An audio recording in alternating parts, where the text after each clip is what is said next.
Yan na po yung ating mga okra na pananim. At gumanda na siya. Dati itong tala, mga kogonal. Maraming mga talahib, mga kogon. Ngayon, may mga tanim na itong okra. So, I hope so. With the good climate, the rains will shower these plants at pagagandahin nito ang ating mga plants. Ayun po ang mga tanim din mga mais, malunggay. Doon sa mga palibot ay na may mga tanim siyang mga malunggay. So, we see to it that we are doing food production. Sa food production ay nagiging assurance ng ating food security. So, sa ngayon ay nagpapataba yung ating mga workers. Tingnan natin kung nasaan sila. At ito yung mga huling tinanim na kuwan. Dito kasi, dito sa lugar kong ito, dito yung site sana ng paglalagyan ng kuwan, kubo.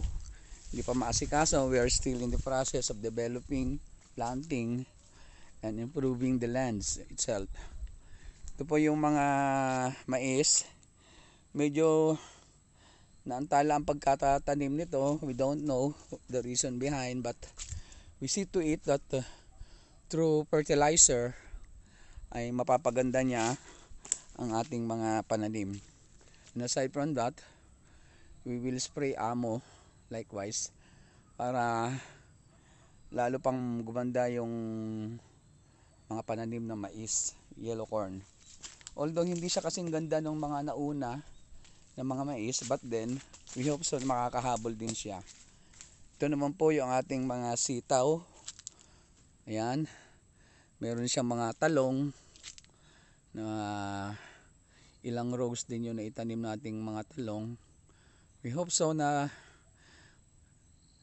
sa pagdating ng October, November, when still there's rain,